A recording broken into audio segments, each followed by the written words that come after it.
Wayne Dyer's core message is simple: let go and tap into true power. Most people hold on tightly, thinking control keeps things together. But in reality, surrendering opens the doors to greater possibilities. You don't attract what you want, you attract what you are. If you're stuck in fear, you'll only invite more struggle. But when you align with love, gratitude, and trust, life flows effortlessly. Stop chasing outcomes and start being the person who naturally attracts what you desire. It's not about forcing life, it's about trusting it. So ask yourself, what could happen if you just let go and trusted the flow? Special thanks to our partners at Hay House for allowing us to release this special presentation exclusively here on our YouTube channel. To learn more about them, check out the first link in the description below.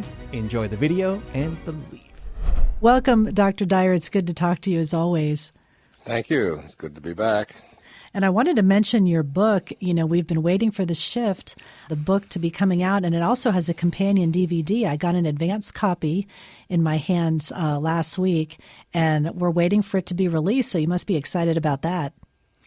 Yeah, well, the companion is the movie, which has been out for a while, but the book has not been out. I think the release date is March the 1st. It'll be available in the stores, which is next Monday. Yeah, I just got an advance copy of it. I'm real happy with it. It's got, as I said, it's got 4 chapters in it, from ambition to and meaning, and it's sort of a capsulized version of what I think happens in our lives when we come into this world, and I try to look at where we came from, and then when we take on this ego and all of the problems that causes for us, and then when we start to make the shift, ultimately to something called meaning, where we begin to have ambition, but we have ambition about something very different, about living on purpose and so on. It's about finding a divine purpose in our lives, and I feel very good about it. It's a short book. It's 112 pages, but I think there's a lot crammed into it. It's also very interesting for me. I just wanted to share a little bit about this with the audience here today, that when you get to this place, and I've talked about it many times, about where you surrender and you let go and you start to realize that there is something bigger moving all the pieces around, and all of these things that we call coincidences begin to show up much more frequently in our lives when we start to align ourselves with our natural source, a source of being, when we begin to recognize that we and God are one. And it's happening for me again in my life, and I often share this. I guess maybe I'll share a little bit about this on the Twitter thing as well, and Facebook and all of that. But what is happening is that I am going to begin writing another book. I got to turn it in a year from June, I've been told. So that's June of 2011, which gives me about 15 months to complete this book. And I've kind of known this, and it's going to be called Wishes Fulfilled. I've talked about some of the concepts here on the show. And when you do surrender, and when you let go, and you begin to realize that you're not the one in charge of all of this, that you just, that I've often said that motivation is when you get a hold of an idea and you take it to where you want it to go, but inspiration is the reverse. Inspiration is when an idea gets a hold of you, and it takes you where you were intended to go, where you signed up for before you ever got here. And then when you get to that place where you really surrender with it, you begin to see things happening. And I'm just noticing things happening in my life. Like I drove all the way over to the other side of the island last week for no apparent reason. I went to watch the second showing of the Wishes Fulfilled thing, but I really didn't need to be there. I just drove over, and I wandered into a bookstore, and I'm standing in this bookstore looking through different things, and this great big thick book in there, the completed all the total work of a man named James Allen, who wrote a book called As a Man Thinketh, that I've quoted in the past, and I've sort of skimmed through it in my life. But this is about a 1,000-page book of all of the works of this man who lived back in the early 1900s, like 1903, 1904. He was writing As a Man Thinketh. And I would look through it, and I thought, this is interesting. And I'd put it back because I didn't want to carry it, and I'd put it back again. And finally, I just said, well, I guess I came over here to get it, and I picked it up. And I found myself this weekend studying it and outlining it and using different ideas for it for the writing that I'm going to do. And I picked up another book called Spontaneous Evolution, Bruce Lipton's book. That's a Hay House book. And both of them are about the power of the mind and taking care of things, not just attracting things into your life, like what you want to get for yourself, but how to really look at all the circumstances of your life, and look at your health, and look at your relationships, and look at it from a perspective of how you attract these things into your life through your thought processes. just sort of on the fringe of what I want to write about. But what I notice is that every single time it's about time for me to write a book, that these kinds of things happen, and then I find myself studying, and then I find myself, and I never plan any study time. I never plan to go over and get that James Allen book. I didn't plan to have this, the Bruce Lipton book there. I didn't. All of it is just sort of what happens when you really surrender and when you really let go, and you know that you're connected to a source that will direct things, as it says in the Tao. You're doing nothing. You're just being done. But let yourself be done and stop the interfering process.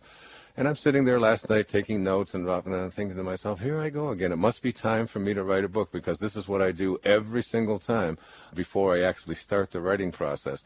It's almost as if the universe starts preparing me, and if I surrender to it, I can say to myself, I drove all the way across this island, went all the way over there, not to sit in and see the second showing of a lecture that I gave, but to pick up this book that is this James Allen book, which has been just so written in the language of the early 1900s, much more not contemporary kind of language that we use, but all of it has the same. It's like, here's James Allen now talking to me from the other side, and I didn't even know why I drove over there.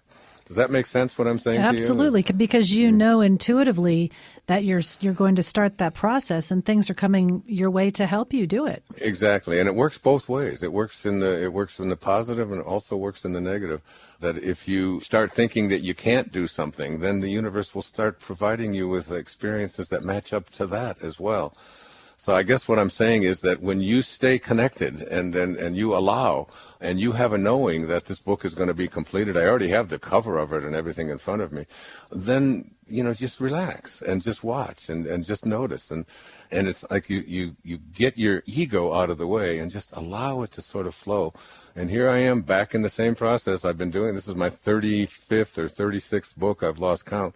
But virtually since going back 30 years, I can always see these same kinds of things happening for me. The right messages coming along, the right circumstances, the right people showing up, stuff showing up in the mail. I jot it down. I keep a separate file.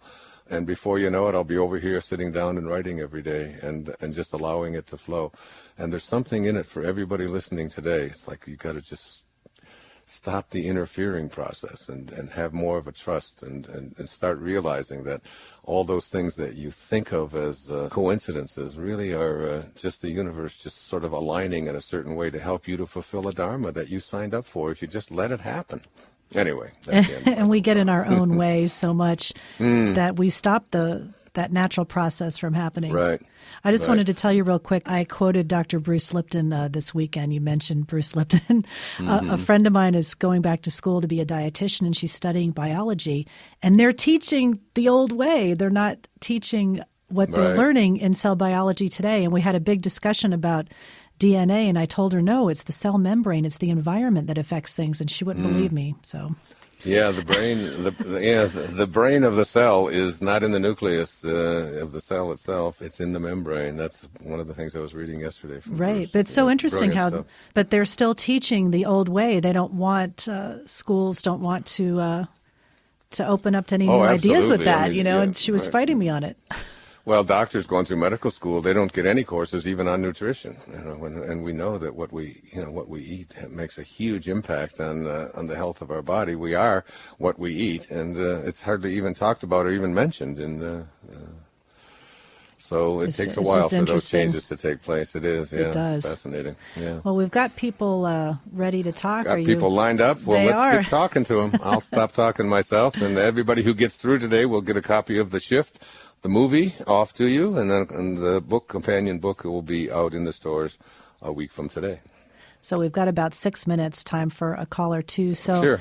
Let's go to Colleen to start things off. Calling from Indianapolis on line 2. And thanks for joining us, Colleen. You're on with Dr. Wayne Dyer. I'm so honored and excited. Thank you. Thank you. I am too. I have followed your work since... Sorry. Go ahead. Pardon? I followed... No, I was going to... wrote the erroneous zone, so... Uh-huh. Well, thank you very much. What happened to your Colts? What's going on with those guys?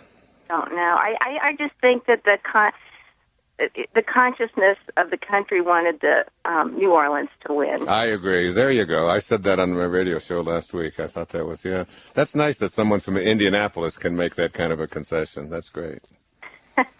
Yeah. There were a lot of people pulling for all of those folks who'd been through so much down there in New Orleans. I know. But what's on your mind today, dear?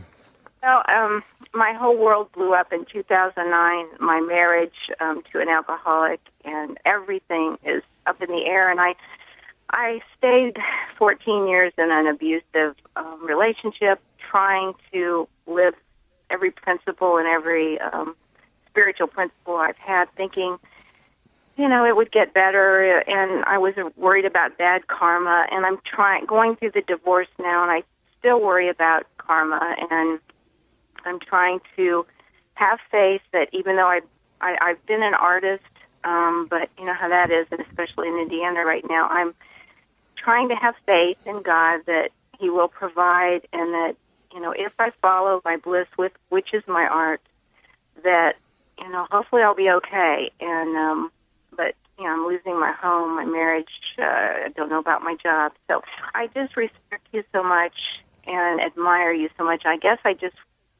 any reassurance from you would help. Yeah. What is your first name? I think a lot of Colleen, and I think a lot of women, especially, I'm 50, I'm going to be 57, and I raised kids, and, I never had a high-paying career, and it's kind of challenging right now to stay in a frame of mind that it'll be okay, but I really feel like this is, put me on the fast track on my spiritual walk. And I do your affirmations. I do 3 pages of affirmations. I meditate. I do everything. So yeah, it's I get waves of anxiety, I guess. I can tell that. Yeah, I can hear it, and all throughout the things that you've been saying. It's like the year 2000. You said the year 2009. Everything in my life blew up, and then you started saying you got out of a marriage to an abusive man who was an alcoholic. I wouldn't think of that as process. Yeah. Yeah, but I wouldn't think of that as my life blew up. I would think of this as like I'm losing a house. I renovated an 1800 farmhouse. It took me a year and a half. I'm losing it. I had in July finished the house next week, listed it next week, filed for divorce next week. Had to put my dog down unexpectedly. The next week, my horse got fatally injured, and I had to put him down. So in 1 month, I just pretty much lost everything, and but I've pulled myself out of it, and I'm optimistic. But can you stop and say to yourself that a lot of these things that you've had to do in the last month or two, whatever it is, the dog, the horse, the house, the husband, that this is a cleansing process, that the universe is offering you an opportunity to just sort of clean house and get ready for something that's really phenomenal that's going to be coming your way. Getting out of an abusive relationship to living for 14 years with an alcoholic man who was abusive on top of that is, it's like you ought to be just like, take a deep breath and say, my God, thank you, God. Thank you for giving me the courage or the ability or the opportunity or the circumstance to be able to move to the next stage of my life, because it's probably been holding you back. And it's like I've often told people, when you get fires and everything just burns up, that's nature's way of just saying, just like it does in the forest, that's nature's way of clearing out the old and giving you an opportunity to really move into the new. But your way of processing all of this, even when you said, I'm an artist, but you know how things are, I don't know how things are for artists. I think that this is just as good a time for artists as any other time in the world.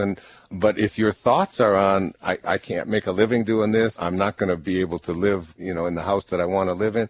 In other words, what you want to do is go inside and reconfigure your thought processes and begin to understand that all of these thoughts that you have, just in the little bit of time that I've had to talk to you, almost all of it is on what's wrong and what isn't, what shouldn't be, what is hurting, and so on. Make a shift in all of that and just go into a state of gratitude. Go down on your knees and say, thank you, God, for helping me. I do every day. Yeah. I just want to, it was just my background. I really do, well, most days. It's just the fear factor, I'm really working on, having but the fear factor is the way that you're processing all of this. Begin to change the way you look at things. The things you look at change. Stay on the line. We're going to send you a copy of The Shift. I've got 2. For you. Well, now you'll have 3. We'll have you send one to someone else. Thank you. God bless you, Colleen. Namaste. Thank you. So let's take a few more calls here and go to Jason. And he's been very patient holding in Austin, Texas on line 1. And welcome to the show, Jason. You're on with Dr. Dyer. Wow. Thank you very much for taking my call, Dr. Dyer. Oh, you're welcome, Jason. You don't have a plane that you're going to fly into the IRS building or anything there in Austin, do you? No. No, I'm not a pilot. It's been kind of crazy. I used to work literally across the parking lot from that building for years. Is that right? Yeah. And in fact, when they first broke in for the news coverage, I thought it was the building I worked in that they hit until the smoke cleared a little bit. You could see it wasn't. Mm-hmm. Boy, that was some event, wasn't it? Yeah, people get pissed off. They can do strange things, can't they? Yeah, I tell you what. Everyone knew it was the IRS. Everyone who worked in that building or in that complex knew that he was after the IRS. And in the beginning, you could tell that the media or whoever was giving the statements out, they didn't really want to say it was the IRS until much later in the day, but we all knew. Yeah. So, well, and by the way, I just watched before your show started the ABC news clips. I forget how I bumped into it online, but I enjoyed them. They're very good. Oh, thank you very much. Was that the right website, abcnews.com? Is that will that get you to them? I think so. I think I found it just by looking at your face. Mm-hmm. Find it there pretty easily. Yeah. Okay. What's on your mind, my friend? And what's your first name? I missed it. It's Jason. Jason. Okay. Yeah, and I'm hoping that you can help me with a little professional dilemma that I have. Sure. I've got 2 really good opportunities that I could pursue. One is basically a company that I've been with for about 6 years, but there's another opportunity out there that looks pretty good, and the company is after me pretty intently, and there's a lot of opportunity on both sides, really. And I'm worried that I'm kind of stuck in fearful thoughts. One of my favorite quotes ever is one that you are credited with, and it's what you think of me is none of my business, right? And I can't tell you how many times I've stood in front of a crowd because speaking and training is what I do professionally, and I've said that statement and told people where it came from and how much it's helped me. And ironically, I think it's stopping me now because in my mind, what I'll do is I'll make a decision to take this new opportunity, and it's almost like the moment I decide to move this new direction, I get fearful for what are people in this old line of work going to think with all these other companies that I used to work with. And Yeah, and nostalgic for the old way, and it goes back and forth, back and forth, back and forth, and I'm stuck, and I hate it. Yeah, it's very easy. You can get unstuck right here, Jason. Very simple. I can tell the difference in the tone between the 2 choices that you make, that you have available to you. The Really? one choice, I could just feel something different because I had my eyes closed and I was just trying to picture you based on what level of, and your level of enthusiasm, which is really the God within, isn't it? And theosiasm, the God within. Your level of enthusiasm for doing something different, for taking on this new challenge, for having them pursuing you rather intently, as you said, the excitement in your voice would go way up when you would mention that.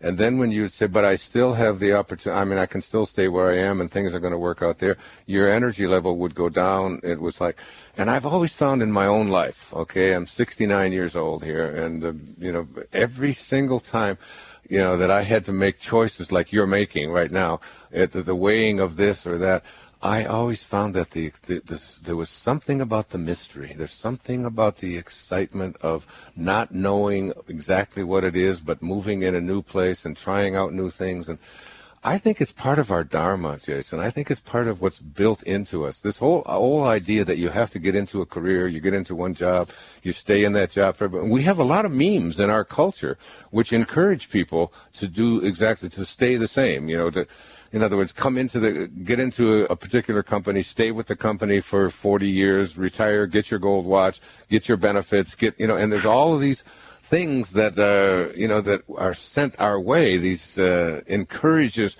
to stay where we are.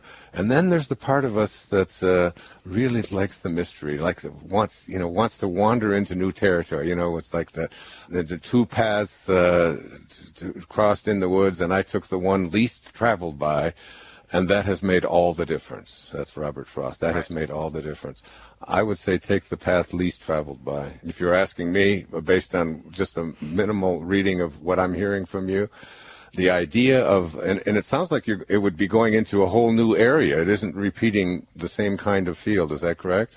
Well, actually, it is the same type of field, but it's just kind of a different twist on it. In other words, I would be able to have much more immediate influence, immediate influence on the direction of this enterprise, so to speak.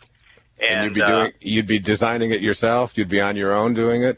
No, I wouldn't be designing it, but I'd be working with the creator to help.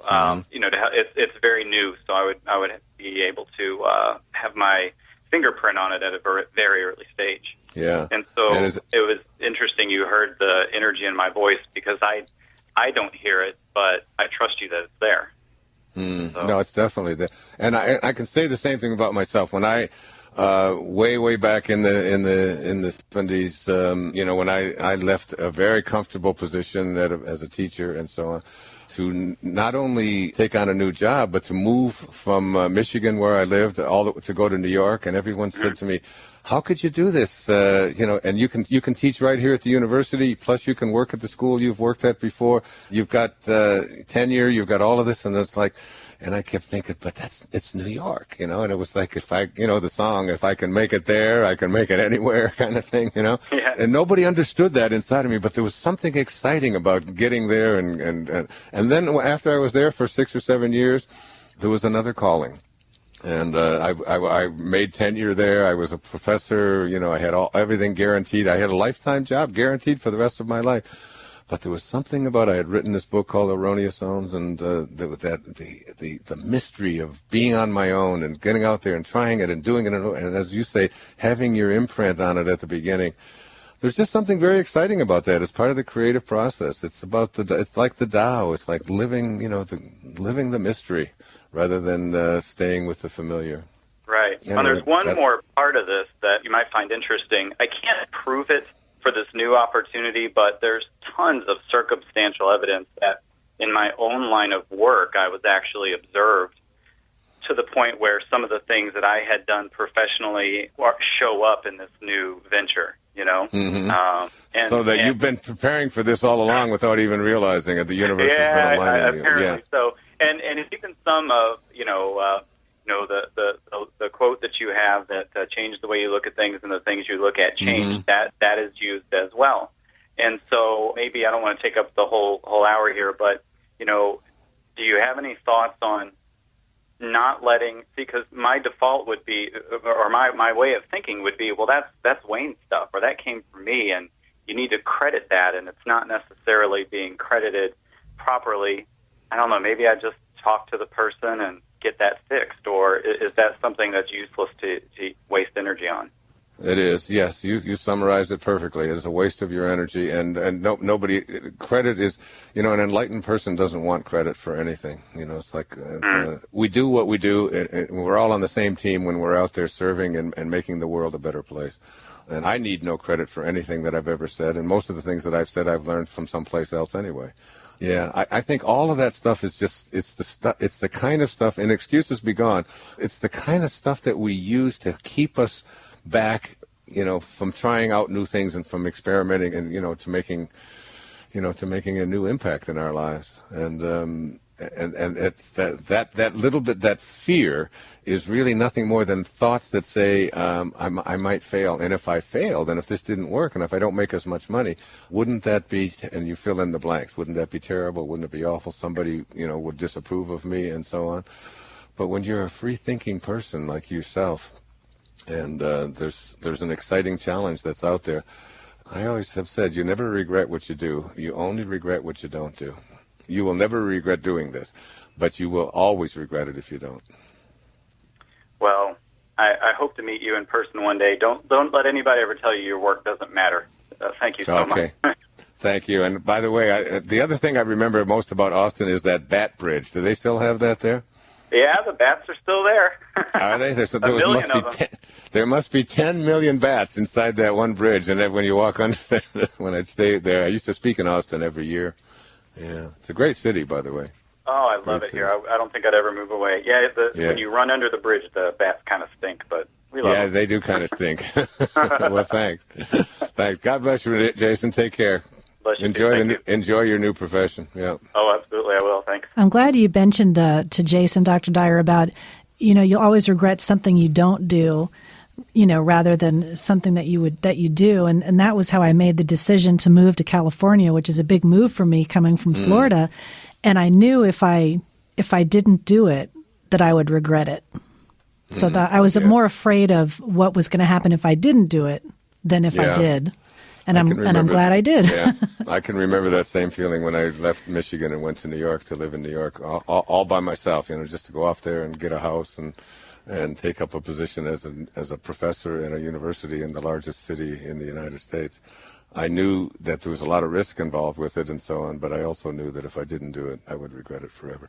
You know where I learned that? I learned that at my high school reunion, in my 30th high school reunion. I've told this story in the air of I was dancing with Janice Nelson, who was the prettiest girl in the school when I was in high school. 30 years later, I'm dancing with her, and I was telling her how I always wanted to go out with her, and I just thought she was so beautiful, and I just thought for sure that she would never always reject me, so I never had the courage to I even called her number a couple of times, and she answered, and I hung up the phone because I was too scared to ask her, and she said to me while we were dancing, she said, "Oh, I always was attracted to you. I really wish you would have called me. I would have loved to have gone out." And I said, "Oh, my God, I can't believe it. You'd only regret what you do. You'd never, if I would have done it, you'd only regret what you don't do." 30 years later, I'm still full of regret I didn't ask her out when we were in high school. Oh, there's a good lesson there for sure. Right. The next caller, she's calling from Honolulu, so she could probably swing this, and she could swim over. She could swim over. I'll meet her halfway and we'll swim back together. And that's what her question is about, attraction and manifestation. So I wanted to bring Maya on line 6, and welcome to the show.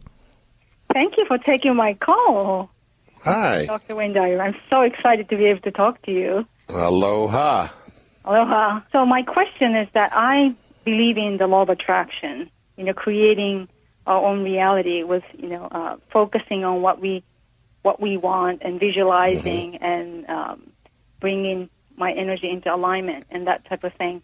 But in the beginning, you mentioned that we are not the one that is in charge of life. So I would like to get some help to, understand what you're talking about, blending with the law of attraction. Yeah, so that's interesting. When I say we are not, we know that we are actually, but it's when we talk about ourselves, we're usually speaking about our egos and what we call the false self, the part of us that believes that who we are is all the things that we accomplish and all of our reputations and all of the stuff we accumulate and so on. That becomes our way of identifying ourselves. And we, in the process of identifying ourselves as these ego-directed or ego-dominated people, we forget that who we really are is a piece of the divine, a piece of God, a piece of the source. Right. The source is that which allows all things to materialize from the non-being into being, or from spirit into form, however you want to say it. So that when we connect to that higher place within ourselves and we get our ego out of the picture, that's what I'm speaking about. It's when I say we are, that there's something that we're all connected to, that everything in the universe is connected to, every single person is connected to. We have many names for it, but the opening line of the Tao Te Ching says the Tao that can be named is not the Tao. The Tao, T-A-O, is a Chinese word for the Great Way, but it's just another word for God or soul or spirit or divine mind or whatever. And putting a name on it or a label on it is almost keeps it from working for ourselves in our lives. When we begin to recognize that fundamental truth that we're not here as human beings having a spiritual experience, but it's the other way around, right. That we're all spiritual beings, infinite spiritual, invisible beings. That's who we are, disguised as this body and the stuff that we want to attract into our lives. And the problem with so many people in manifestation is that they use this word want, which is a word that I used to use a lot too, and I don't any longer, because you can't want and have at the same time. Right. You know, if you want it, it means you don't have it. If you have it, it means you don't have to want for it, right? So that every time we start putting our focus on what we want, we put our focus on what's missing, on something being missing in our life. And when our mind, when our true essence, our spirit or whatever is focused on what's missing, then the universe, then we align with what you call it, the law of attraction, whatever you call it. You align with an energy that says here's some more stuff that's missing, and because you keep focusing on what's not here. And that's why, I speak from the perspective of we do not attract into our life what we want. We attract what we are. It's only when we are aligned with this source. And aligning with source means it means living from a place of love. It means living from a place of reverence for all of life. It means living from a place of offering and giving, of wanting for someone else more. And that's the focus of my show. I've been doing this show almost 5 years now. And in these 5 years, all of the talks, the questions that I take on the air are about helping people to put their focus on wanting for somebody else more than you want it for yourself. Being in a spirit of giving, of offering, of loving. Trying to think like, as Einstein called it, trying to think like God thinks. And how does God think? God thinks like I always hold my hands up when I do this and say, if these are the hands of God, what does God do with his hands? All God does with his hands is give and offer and asks nothing back in return. And so manifesting is really not about putting your attention on. I think that was a lot of the misinterpretation of The Secret. That somehow if I just put my thoughts and put a wish board out there and put a new Mercedes on it, that it's going to show up in my driveway. Right. And I think there's sort of a greedy assumption in there that my happiness or what I want is dependent upon stuff arriving in my life. But what I have found is that when I put my attention on just offering and serving and giving and loving and revering life and serving others and getting my focus off of myself, then I'm aligned with Source. And when you contemplate like God contemplates, you gain the same power as God, and everything that you need begins to show up for you in almost an automatic way, because that's where you're aligned. That's how I started out the show today, knowing that I have a book to write, knowing that I get excited about this, knowing that I have a lot to learn before I sit down to write all of that. And it's like, and then just watching how the right materials show up and the right events show up and the right people show up and so everything just... Go ahead. Go ahead. So no, you go ahead. I talked to... Thank you. Is it even necessary to, visualize financial prosperity?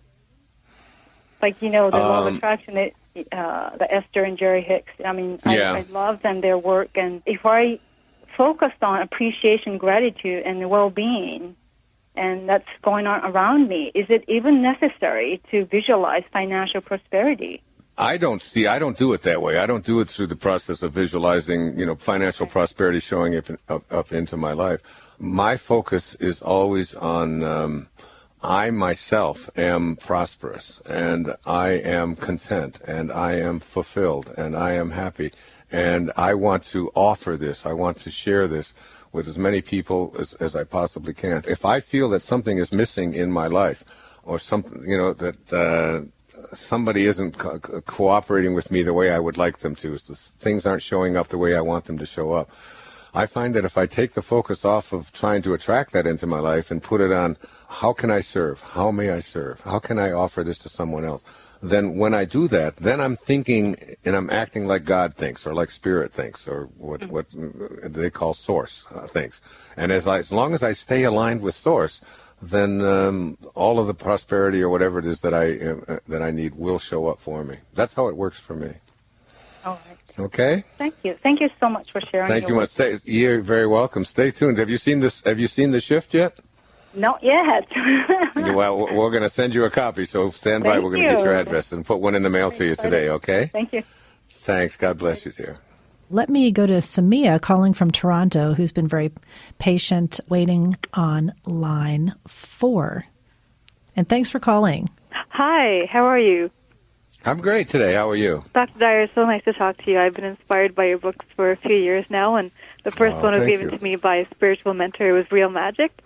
And Oh, it really yeah. made a difference in my life. So thank you for everything you do. You're very welcome, dear. What's on your mind? My question is, it's basically, I guess, a follow-up to what this caller was asking about. I've been praying for a new job where I can really feel fulfilled in what I do, and it hasn't showed up, and I've been asking and praying for it for a while now. I know part of it is just me feeling like unworthy of it, so if I see a great job posting that I would like to do, I get too scared and think, well, I'm not qualified, or only someone lucky would get that, and I don't deserve something like that.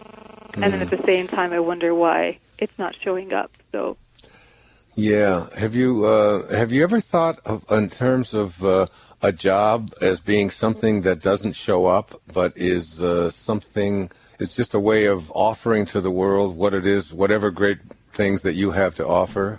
yeah, I do, and I'm able to do that in certain ways in my current job, and mainly I feel fulfilled through just my relationships with people and making someone laugh and smile throughout the day, and just making a difference in those little ways in people's lives. But then there's a part of me that really, like you say, to get in touch with your bliss and what inspires you, and I love writing and being creative, and I wish I were able to do that in an environment where I felt it was really making a difference, like a non-for-profit, as opposed to in the corporation that I work for. But why not create that? Why not create that space in your life? I mean, instead of, it's like so many people say, I'm praying for a certain kind of a job, and I'm waiting for it to show up, and it hasn't shown up. I don't know how to think like that. I mean, and I guess it's my show, so I can just focus on that. I've never waited for a job to show up. I've always taken whatever it is that I feel that I would like to do, and I've just gone out and done it. And it always turns into a way of making a living. Like, I don't even know if I have a job now. I don't really work for anyone. Right. I write when I feel like it. I speak when I feel like it. I study what I want to study, and have done it this way my entire life. I don't think that I've ever applied for a job.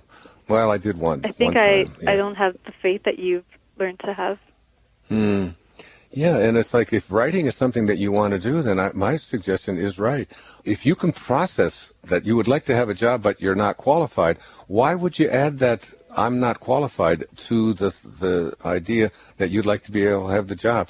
True. And is there any truth to the fact that you're not qualified for any job that's out there? No. I mean, if you wanted to become premier of Canada, I mean, and someone just said to you, someone just came along and said, okay, now you are premier of Canada. Would you say I'm not qualified for that, or would you just start digging in and being premier of Canada? You've got to be in such a place. What is your first name? Sima. You've got to be in such a place, dear, that if I were to pick you up right now by helicopter and just come along and just swoop you up right now, nothing, and said, you can't take anything with you, and I'm going to carry you off and I'm going to drop you off in the middle of, Mongolia, and I'm going to drop you off there. You have to know within you that you could make it in Mongolia, even though you don't know the language, even though you don't have any equipment, you don't have any clothes, you don't have any money, you don't have anything. You have to be of such a state of mind that whatever it is that comes my way, I have within me the built-in capacity to handle it. Not only to handle it, but that I have all of the qualifications that are necessary. And if the qualifications aren't there, I know how to go about making myself qualified. Instead of all of that kind of stuff about I can't do it and I don't know and I'm not sure and I don't deserve it and it's not happening. It's like if it happens within you and you can create it for yourself, then you can create anything. We have to go. We're getting off the air, but that's my little speech for you. But leave your address. We're going to send you a copy of the shift. Have you seen the shift yet? No, I haven't. Oh, why haven't you seen the shift? That's what you need to see. There it is, right there. Okay, I love you, Thanks, Dr. Dyer. Thank you so much. I love you too. God bless you. Namaste. Too. And we're getting closer to your goal of the DVDs around the globe. Everyone will be making the shift. That's right. 10 million people are going to watch that movie. Let's get out there and watch it. Thank you. God bless you. Thanks, Diane. I'll see you next week. To watch another amazing Wayne Dyer video, check it out right there next to me. I think you'll love it. Continue to believe, and I'll see you there. What if you couldn't think the thoughts that you have that tell you that you can't do this, or this is impossible, or that you have to be poor, or that you can't get that job, or that you're infirm, or that you're weak, or that you're sick?